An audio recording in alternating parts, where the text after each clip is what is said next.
नमस्कार, आप देख रहे हैं देश का सबसे पसंदीदा डिबेट शो सबका हिसाब होगा।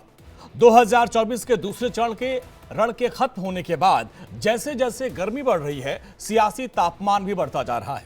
24 की लड़ाई परिवारवाद से शुरू हुई, मंगलसूत्र से होते हुए अब आरक्षण पर आ गई है। राहुल गांधी और विपक्षी गठबंधन बीजेपी और संघ पर लोकतंत्र की हत्या और आरक्षण को खत्म करने का आरोप लगा रहे हैं, जबकि बीजेपी ने विपक्ष पर गुमराह करने और आरक्षण पर अफवाह फैलाने का आरोप लगाया। प्रधानमंत्री नरेंद्र मोदी कांग्रेस पर हमलावर हैं और कर्नाटक मॉडल को लेकर वो हमला कर रहे हैं कि वो पिछड़ों का आरक्षण खत्म करने वाली है और उसमें विशेष वर्ग को यानी मुसलमानों को आरक्षण दे रही है। ऐसे में अब इंडिया गठबंधन और एनडीए दोनों आरक्षण पर अपनी लड़ाई लड़ रहे हैं। यानी अब एक बार फिर से जो 90s में होता था ना, मंगल बनाम कमंडल की लड़ाई होती जा रही है। अब सवाल यह है कि आरक्षण खत्म करने का अफवाह कौन फैला रहा है। इसी पर आज हम बहस करेंगे। तमाम कई खास हमारे साथ मेहमान जुड़ेंगे, लेकिन जो 3 सवाल हैं आज वो आपके सामने रखते हैं। पहला और सबसे महत्वपूर्ण सवाल, रिजर्वेशन पर कंफ्यूजन कौन फैला रहा है। और दूसरा सवाल आइए, दूसरा सवाल यह है कि आरक्षण रहेगा या खत्म हो जाएगा। ये सबसे बड़ा सवाल, चूंकि चर्चा का विषय पूरे देश में बना हुआ है। तीसरा सवाल आइए, तीसरा सवाल यह है कि आरक्षण ढाल है और पार्टियों की यह तुष्टीकरण वाली चाल है। इसी पर आज हम चर्चा करेंगे, लेकिन उससे पहले एक रिपोर्ट आपको दिखाते हैं।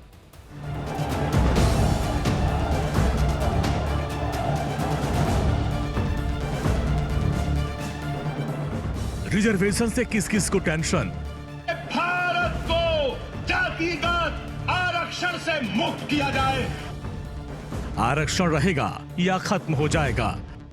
आरक्षण होगा तो मेरे दलित भाई बहनों के लिए होगा, मेरे आदिवासी भाई बहनों के लिए होगा, लेकिन धर्म के नाम पर आरक्षण नहीं होगा। आरक्षण पर कंफ्यूजन कौन बढ़ा रहा है। झूठ बोलो, जोर जोर से बोलो, खुलकर बोलो, बार बार बोलो, ये नरेंद्र मोदी जी का मैसेज है। आरक्षण ढाल तुष्टीकरण वाली चाल। जब तक भारतीय जनता पार्टी राजनीति में है, एससी, एसटी और पिछड़ा वर्ग के आरक्षण को कुछ नहीं होने देगी, ये मोदी का गारंटी। आरक्षण पर कांग्रेस को घेरने वाली मोदी सरकार अब कह रही है कि हमारी सरकार ने अब तक ऐसा नहीं किया और आगे भी आरक्षण को कोई भी खत्म नहीं कर सकता। इन लोगों ने धर्म के आधार पर 15% आरक्षण की बात कही और यह भी कहा कि एससी, एसटी, ओबीसी का जो कोटा है उसी में से कम करके, उसी में से चुरा करके ये धर्म के आधार पर कुछ लोगों को आरक्षण दिया जाए। दरअसल प्रधानमंत्री नरेंद्र मोदी ने कांग्रेस नेता राहुल गांधी के आरोपों पर सफाई दी, क्योंकि राहुल गांधी ने आरोप लगाया था। बीजेपी नेताओं और नरेंद्र मोदी के करीबियों के बयानों से अब साफ हो गया है कि उनका उद्देश्य संविधान बदलकर देश का लोकतंत्र तबाह करना है। दलितों, पिछड़ों, आदिवासियों का आरक्षण छीनकर देश चलाने में उनकी भागीदारी खत्म करना है। लेकिन संविधान और आरक्षण की रक्षा के लिए कांग्रेस चट्टान की तरह बीजेपी की राह में खड़ी है। जब तक कांग्रेस है, वंचितों से उनका आरक्षण दुनिया की कोई ताकत नहीं छीन सकती। इसके पहले प्रधानमंत्री नरेंद्र मोदी ने कांग्रेस के ऊपर राहुल गांधी के ऊपर आरोप लगाया था कि ओबीसी और दलितों के आरक्षण में मुसलमानों को आरक्षण देकर उनके आरक्षण को कम करना चाहती है। और अब इस पर बीजेपी के तमाम नेताओं के बयान सामने आ रहे हैं कि कांग्रेस पार्टी ने हमेशा एससी, एसटी और ओबीसी के आरक्षण पर हमले किए हैं। आज भी एससी, एसटी, ओबीसी आरक्षण से महरूम है। इसका एकमात्र कारण कांग्रेस की एससी, एसटी, ओबीसी नीति है। पिछड़ा समाज का हमेशा विरोध किया, बाबा साहेब आम्बेडकर को हमेशा परेशान किया और ट्राइबलों को कभी न्याय देने का काम नहीं किया। आदिवासियों को न्याय देने का काम नरेंद्र मोदी जी ने किया, द्रौपदी मुर्मू को राष्ट्रपति बनाकर। मैं देश की जनता को फिर से एक मोदी गारंटी रिमाइंड कराना चाहता हूं, जब तक भारतीय जनता पार्टी राजनीति में है, एससी, एसटी और पिछड़ा वर्ग के आरक्षण को कुछ नहीं होने देगी, ये मोदी का गारंटी। एक वीडियो घूम रहा है कि संघ वाले बाहर से तो बात ही अच्छे करेंगे, अंदर जाके कहते हैं आरक्षण का हमारा विरोध है, बाहर हम बोल नहीं सकते। अभी एकदम असत्य बात है, गलत बात है। जब से आरक्षण आया है तब से संविधान सम्मत सारे आरक्षण को संघ पूर्ण समर्थन देता है और संघ ये कहता है कि आरक्षण जिनके लिए है उनको जब तक आवश्यक लगेगा या सामाजिक कारणों से दिया गया है, वो भेदभाव जब तक है तब तक ये आरक्षण जारी रहना चाहिए। आरक्षण के मामले पर बीजेपी और कांग्रेस एक दूसरे को घेर रहे हैं और इन सब के बीच पूर्व कांग्रेस के नेता और बीजेपी को अब समर्थन देने वाले आचार्य प्रमोद कृष्णम का एक बयान वायरल हो रहा है। तो अगले महाकुंभ में यह प्रस्ताव आएगा कि भारत को जातिगत आरक्षण से मुक्त किया जाए। अब सवाल यह है कि आरक्षण पर लोगों को गुमराह कौन कर रहा है, कांग्रेस या बीजेपी? किसकी मंशा है आरक्षण खत्म करने की या सिर्फ वोट बैंक के लिए? दोनों पार्टियां अपने अपने तरीके से इसे सियासी चाल के रूप में इस्तेमाल कर रही हैं। Bureau report, India daily live. तो विकास की दौर में पिछड़ गए हमारे दलित, पिछड़े, आदिवासी भाइयों के लिए आरक्षण का प्रावधान किया गया था, लेकिन अब ये आरक्षण सियासी लड़ाई एक बहुत बड़ा हथियार बन गया है। 90 में मंडल बनाम कमंडल की लड़ाई आपने देखी होगी, एक बार फिर से उसी तर्ज पर आज की सियासत यानी 24 की लड़ाई होती जा रही है। अब सवाल ये उठ रहा है कि आरक्षण पर भ्रम कौन फैला रहा है? क्या वाकई बीजेपी आरक्षण को खत्म करने वाली है या खत्म कर देगी? राहुल गांधी ने ऐसा बयान क्यों दिया, जबकि संघ प्रमुख हो या बीजेपी के तमाम नेता कह रहे हैं भाई आरक्षण कभी खत्म नहीं होगा? तो आखिर क्या आरक्षण के नाम पर हिंदुओं को बांट करके तुष्टीकरण की सियासत की जा रही है? इसी मसले पर आज हम चर्चा करेंगे। कई खास मेहमान हमारे साथ जुड़ रहे हैं, उनका परिचय आपसे करवा दें। हमारे साथ एसएल सिंह, बीजेपी के प्रवक्ता जुड़ रहे हैं। सिंह साहब, आपका बहुत बहुत स्वागत है। हमारे साथ आकाश जाधव जी जुड़ रहे हैं, कांग्रेस के प्रवक्ता। आकाश भाई, आपका बहुत बहुत स्वागत है। निमान शर्मा जी, आपके प्रवक्ता। निमान जी, आपका बहुत बहुत स्वागत है। और हमारे साथ रोहित अग्रवाल जी, आरएलडी के प्रवक्ता है, आपका बहुत बहुत स्वागत है। और तारिक खान साहब हमारे साथ समाजवादी पार्टी का पक्ष रखेंगे, उनके प्रवक्ता हैं। तारिक भाई, आपका भी बहुत बहुत स्वागत है। और सबसे पहले आकाश जी, आपके पास आएंगे। राहुल गांधी ने कहा कि बीजेपी और संघ आरक्षण को खत्म करना चाहती है, लोकतंत्र का वो हत्या करने वाली है। इसके पीछे की वजह क्या है और क्यों राहुल गांधी ये बात करते हैं? देखिए, जिस तरीके से मोदी जी सांप्रदायिक भाषण दे रहे हैं और आज जो आरक्षण के ऊपर उन्होंने कहा है, पहली बात तो इन्होंने मान लिया है कि इंडिया गठबंधन बड़े पैमाने में देश में अब जीतने वाला है, सरकार कांग्रेस गवर्नमेंट बनाने जाने वाली है, इसलिए बाकी बातें देश के पंतप्रधान मोदी जी कर रहे हैं। मैं आपका जवाब दे दूं, देखिए इसके पहले भी 5 बार एक्सटेंशन आरक्षण को दिया गया है। 1980, 1990, 2000, 2019, जो घटना दुरुस्ती 23rd amendment, 45th amendment, 62nd amendment, 79th amendment और 95th अमेंडमेंट के दौरान 2019 के अंदर इन्होंने एक्सटेंशन दिया है। लेकिन जब से मोदी जी की सरकार बनी है, इस देश के अंदर जितनी भी सरकारी नौकरियां थी, जहां आरक्षण का फायदा SC, ST, OBC को होता था, वहां से बड़े बड़े PSU को प्राइवेटाइजेशन करके वो पूरी नौकरियां पूरी खत्म कर दी गई, स्कॉलरशिप बंद कर दी गई।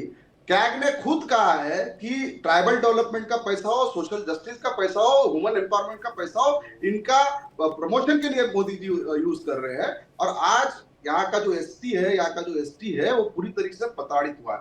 जो आदिवासी इस देश का मूल निवासी है, जो इस देश का जंगल का जमीन का राजा है, उसको ये लोग वनवासी कह के किस तरीके से अपने जंगल और जमीन से खदेड़ रहे हैं और अपने मित्र अदानी को दे रहे हैं, पूरा देश देख रहा है। मणिपुर उसका बहुत बड़ा उदाहरण है। ऐसे कई बातें हैं, कई। OBC की मैं बात करता हूँ, इन्होंने 2011 से जातिगत जनगणना नहीं की, इंपेरिकल डाटा नहीं दिया, जिससे पंचायत राज में OBC को जो राजनीतिक आरक्षण मिलता था वो बंद है कई राज्यों के अंदर। आज जिला परिषद हो, पंचायत समिति में OBC अपना रिप्रेजेंटेशन नहीं दे सक रहे। बहुत सारी जगह इंपेरिकल डाटा ही नहीं है, क्योंकि इनके पास 2011 का डाटा होने के बाद भी ये कोर्ट को सबमिट नहीं कर रहे।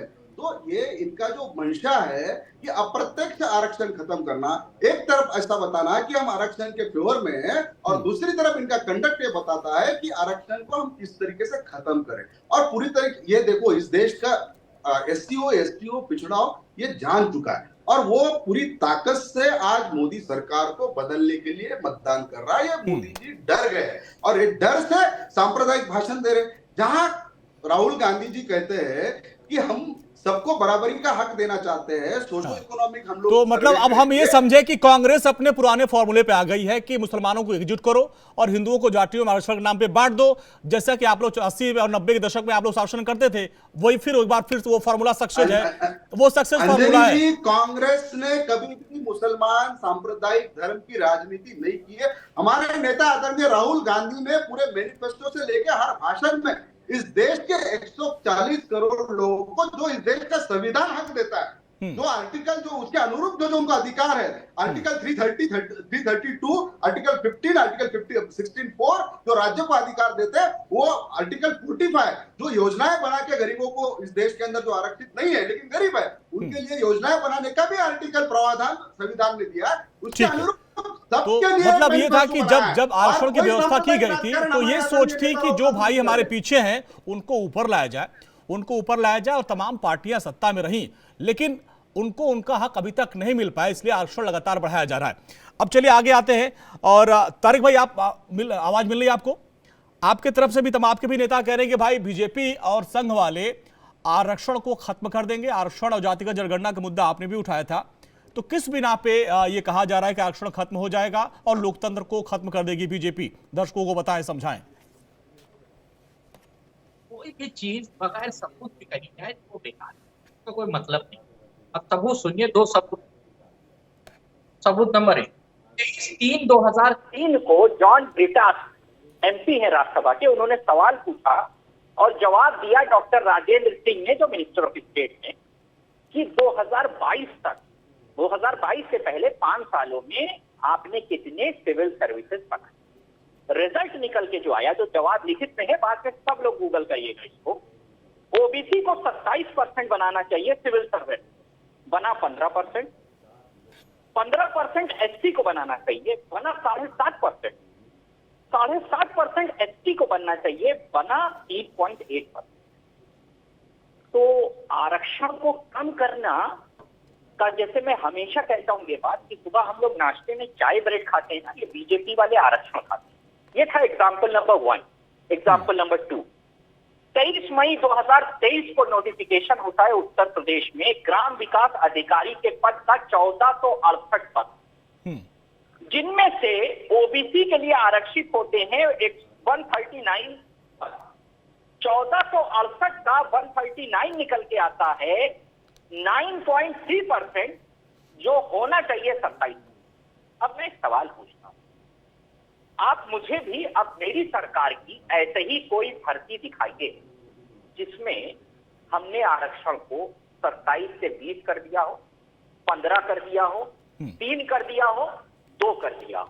बातें करना न्यूज चैनल पे आके बड़ी बड़ी, इससे कोई मतलब नहीं है। मैंने अभी प्रूफ दिया, सब लोग समय लीजिए, गूगल करिए 5-10 मिनट, उसके बाद बताइए कि क्यों एससी, ओबीसी और एसटी की भर्तियां कम की। एससी समझ में आता है, वो सीटें खाली रह जाती, लेकिन ओबीसी, एससी जगह जगह ये कर रहे हैं, इसका मतलब क्या है? हाँ, ये आपका पॉइंट है, ठीक है, कम कर रहा है, ये आपका पॉइंट है। ये इसका जवाब मैं बीजेपी से लूंगा, लेकिन अब थोड़ा आम आदमी पार्टी आपके पास आते हैं। और निवान भाई, आप बताइए, क्या आपको भी लगता है कि लोकतंत्र खतरे में है और बीजेपी आरक्षण को खत्म कर देगी?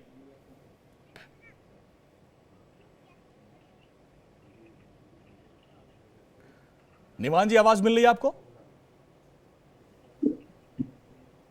चलिए, कुछ तकनीकी खामी है। जी अब मिल गया, प्लीज एक बार दोहरा दीजिए। हाँ निवान भाई, सवाल यह है कि जिस तरीके से विपक्ष ये कह रहा है कि बीजेपी आरक्षण को खत्म कर देगी, लोकतंत्र की हत्या कर देगी, आपको भी यही लगता है? यह मुद्दा बड़ा है इस बार?